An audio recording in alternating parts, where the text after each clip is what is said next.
వీడినే నువ్వు కలవపోతుంది. గుర్తుందా పేరు? హర్ష. 3 రోజులు పెళ్లి వాడికి. ఎంగేజ్మెంట్ పెట్టుకుని అప్పుడు నన్ను వచ్చి కలిశాడు. ఇప్పుడు పెళ్లి పెట్టుకుని నిన్ను వచ్చి కలిశాడు. అసలు తిన్నగా రాడా వీడెప్పుడు? అయినా వీడి దగ్గరే నీకు అన్ని దొరుకుతాయని నమ్ముతున్నాను. నిజే?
మేము సర్దుకుపోయి బ్రతుకుతున్నామని అర్థమైపోయింది.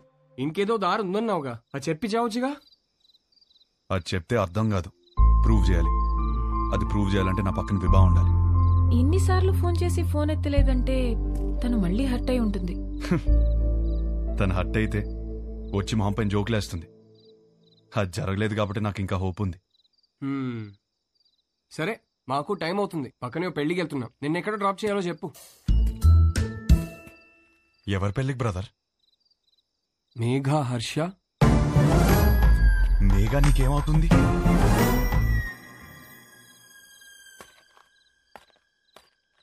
నా కజిన్ బ్రదర్ నువ్వు. నేను హర్ష బ్రదర్.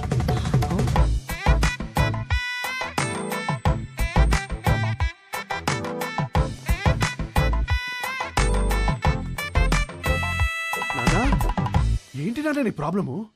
మేఘాన్ని చేసుకుంటే లైఫ్ ఎంత బాగుంటుందో తెలుసా? చెప్పు, నీ మనసులో ఏదో ఉంది, చెప్పురా నాకు ఒకసారి చెప్పు. ఈ పెళ్లి చేసుకుంటే నీతో కాపురం చేసినట్టు ఉంటుందిరా. నాతో కాపురం చేసినట్టు ఉంటుందా? ఎంత బాగా చూస్తున్నారా నిన్ను. చోకొట్టి పడుకోబెట్టాను, ఊకొట్టి లేపాను, ఎప్పుడేటప్పుడు మ్యాగీ నూడిల్స్ పెట్టాను. ఇంకా ఆపరా. For the first time I think I need a shoulder రా. For the first not the shoulder I want, but when nothing is available, go for the reachable. కమ్మా.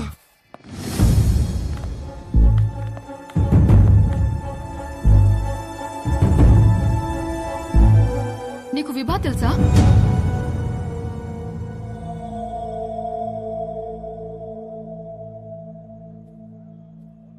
అరే, తెలియకపోవడం ఏంటి?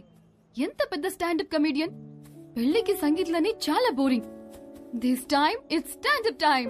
Come on, get ready. ఏంటి బావ ఇది? ఆపేలు రావడం ఏంటి? Show చేయడానికి వచ్చింది, నవ్వించి వెళ్ళిపోతుంది. నవ్వించకపోయినా పర్వాలేదు, నవ్వుల పాలు చేయకపోతే చాలు. హర్ష, విభా బాగా హర్ట్ అయి ఉంటుంది. ఇప్పుడు ఎలాంటి జోక్స్ వేస్తుందో ఏంటో. ఆ జోకులు నీ మీద మాత్రం వేయకూడదని కోరుకుంటున్నా.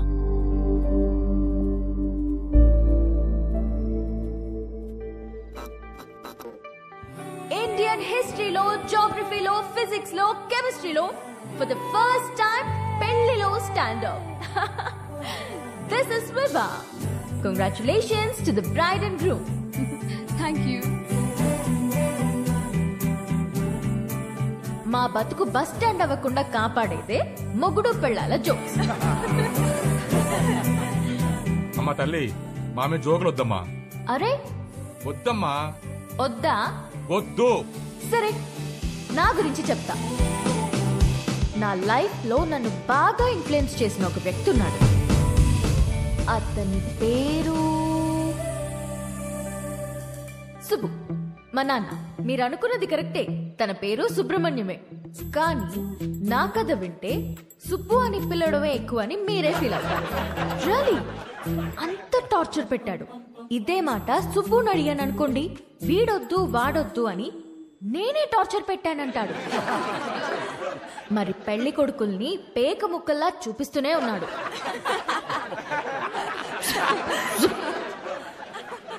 నేనేమో కింగ్ని ఎక్స్పెక్ట్ చేస్తుంటే 13 కార్డులో జోకర్లే, 13 జోకర్లనే చూపిస్తుంటే నేనేం చేస్తాను? కేంద్రా నింజా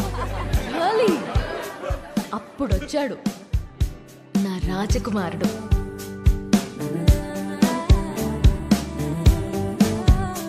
పెళ్ళే వద్దురా బాబు అని నేను తిరుగుతుంటే కబుర్లు చెప్పుకుందామా కలుద్దాం అని నాకే తెలియకుండా నా నోట్బుక్ లో రాశాడు. సుబ్బు పంపిన జోకర్ అయి ఉంటాడులే అనుకుని లోలా బైక్ ఎక్కా. వాడు చెప్పాడు కబుర్లు. రోజంతా టైమే తెలియలేదు. దిగాక తెలిసింది వాడు లోలా వాడు కాదు, ఆ బుక్ లో రాసిన అవులాగాడు.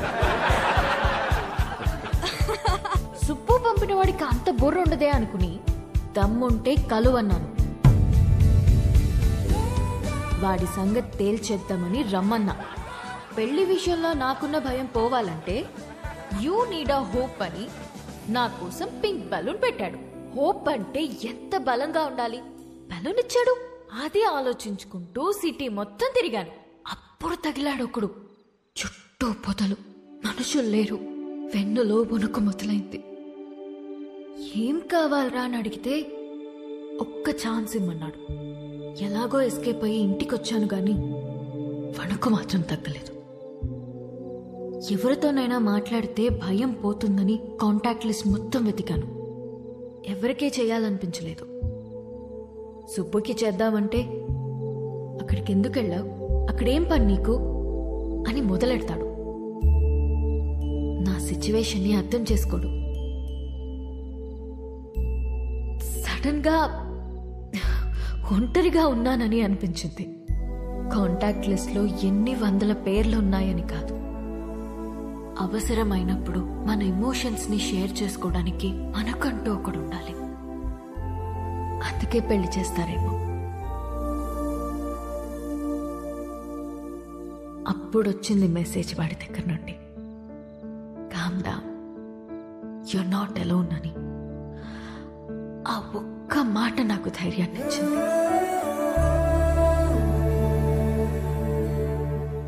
నిద్రపోయే వరకు జోజో పాడమన్నాను. పాడుతూనే ఉన్నాడు. చాలా రోజుల తర్వాత ప్రశాంతంగా పడుకున్నాను. కొన్ని సంవత్సరాలుగా మా నాన్న వల్ల లోపల పేరుకుపోయిన భయాలన్నీ ఒక చిన్న పిట్ట కథ చెప్పి అలా తీసేశాడు.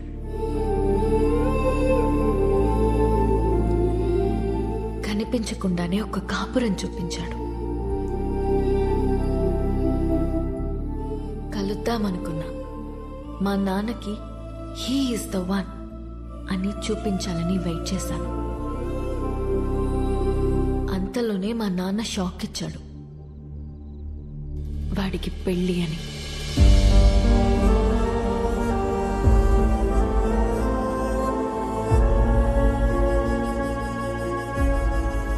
ఎప్పుడూ లేనిది నా కళ్ళల్లో కన్నీళ్లు. వాడు నన్ను మోసం చేశాడని కాదు, ఎప్పుడో నేనన్న మాట పట్టుకుని వాడు నా కోసం వచ్చాడా? నా కోసం ఒకడు పుట్టుంటాడు అనుకున్నాను, కానీ నా మాటల్లోంచి ఒకడు పుట్టొచ్చాడా? పడిపోతున్న నన్ను నిలబెట్టడం కోసం అంత తాపత్రయపడ్డా? హోల్డ్ యువర్ స్మైల్ అన్నాడు. నా కోసం తన ఫ్యామిలీని ఒప్పించాలని ఒంటరిగా కష్టపడుతున్నాడా? వాడి గురించి తలుచుకుంటుంటే ఇప్పుడు కూడా కన్నీళ్ళు ఆగట్లేదు.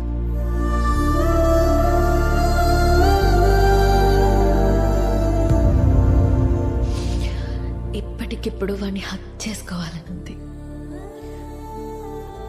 కానీ వాడి హక్ నాకు ఈ లైఫ్లో దొరుకుతుందో లేదో తెలియడం లేదు.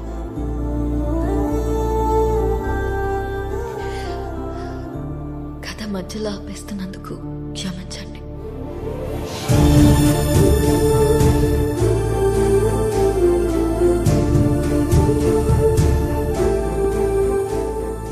ఆగు.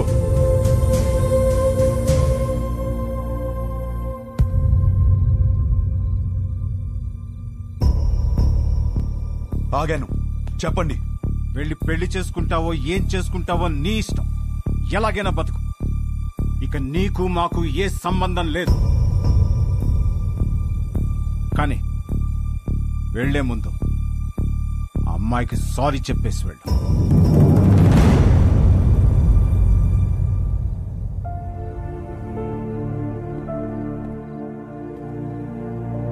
చూడు మేఘా, నీకు సారీ చెప్పాలా లేదా విభాని ఎందుకు పెళ్లి చేసుకోవాలి తెలియాలా? ఆల్రెడీ విభా నన్ను కలిసి అంతా నాకు చెప్పింది. నాకంతా అర్థమైంది. అందుకే తనని పిలిచాను. కానీ అంకుల్, మీకే హర్ష అంటే ఏంటో ఇంకా అర్థం కాలేదనుకుంటా. ఎగ్జాక్ట్లీ. ఆ రోజు మీ అందరికీ అర్థమయ్యేలా చెప్దాం అనుకున్నాను, కానీ పక్కన అమ్మాయి లేదు, రాదు అన్నారు. ఇవాళ అమ్మాయి వచ్చింది. ఇవాళ కూడా చెప్పకుండా వెళ్ళిపోమంటారే, నాకు అర్థం కాదు. మీరేమన్నారు? కాపురానికి కావాల్సిన ఏకైక ఎలిజిబిలిటీ సర్దుకుపోవడమా? ఇంకొకటి ఉంది నాన్న.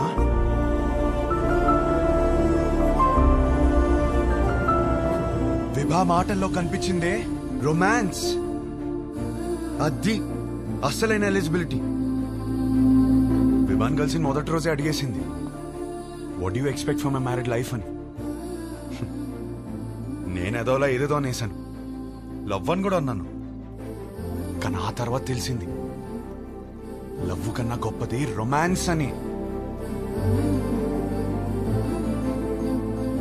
నా లైఫ్ అంతా రొమాన్స్ తో నిండిపోవాలి. అంటే ఏంట్రా, మీ అంతా రొమాన్స్లు చేయకుండా కాపురాలు చేస్తున్నావా, పిల్లలు కనేస్తున్నావా? మామయ్య, మీకు ఎలా చెప్పాలి? మీకు ప్రేమ అంటే అర్థమవుతుంది. రొమాన్స్ అనగానే ఏదో బూతులా మాట్లాడతారని నాకు అర్థం కాదు.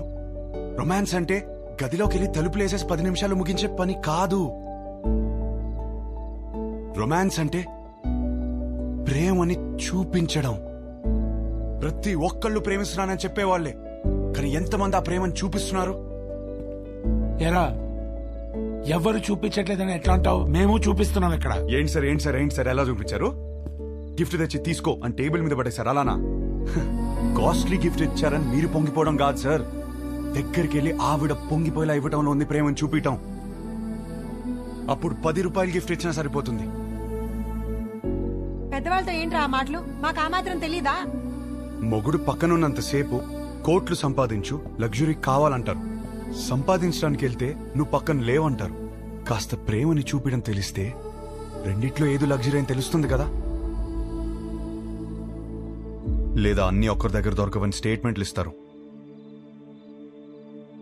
ఒకరి దగ్గర దొరకపోతే ఇంకెక్కడ దొరకదు సార్. ఇద్దరు సంతోషంగా ఉండాలని పెళ్లి చేసుకుని ఒకరినొకరు బాధ పెట్టుకుంటున్నారు. ఆ బాధని ఎలా తీర్చాలని నేర్పించకుండా సర్దుకుపో అంటుంటే ఎలాగో బ్రతికి చావు అన్నట్టుంది నాకు. నాకు అలా పక్క పక్కనే బ్రతకాలని లేదు నాన్న. నాకు నా వైఫ్ తో చాలా అంటే చాలా దగ్గరగా బ్రతకాలనుంది. అలా బ్రతకాలని తెలిసిన అమ్మాయి విభా. కాపురం పాత పడకుండా ఫ్రెష్ గా ఉండాలంటే ఒక గ్రేట్ రొమాన్స్ కావాలని తెలిసిన అమ్మాయి విభా. తన బాడీ తనది మాత్రమే కాదు, వచ్చేవాడిది కూడా అని హెల్దీగా అందంగా ఉంచడంలో ఎంత రొమాన్స్ ఉంది. మొగుడు పక్కనే ఉన్నప్పుడు కబుర్లు పుడుతూనే ఉండాలని ఒక అమ్మాయి కోరుకోవడంలో ఎంత రొమాన్స్ ఉంది. నాకు సన్సెట్ ఇష్టం. ఎందుకంటే నా లైఫ్ పార్ట్నర్ ఇంట్లో వెయిట్ చేస్తుందని ఆశ రేజ్ చేస్తుంది కాబట్టి. ఇలా ఆలోచించడం డర్టీ అయితే కొంచెం డర్టీ మైండ్ ఉండాలి నాన్న. నువ్వేమన్నావు మావయ్య? పెళ్లి చేసుకోవడానికా ఉంచుకోవడానికా? ఉంచుకోవడానికే, దగ్గరగా ఉంచుకోవడానికి. ఇవన్నీ తెలియకే కోర్టులో తలదించుకున్నాను. ఇప్పుడు తలెత్తి చెప్తున్నాను, నా కాపురం బాగుంటుంది. నాకు విభానిచ్చి పెళ్లి చేయండి.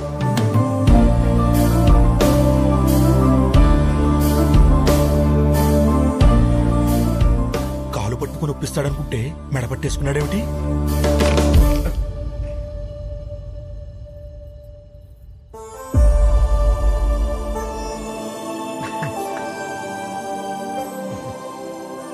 రే, అమ్మాయి బాధపడుతూ ఉంటుంది, వెళ్ళి కబుర్లు చెప్పు, కౌగిలించుకో.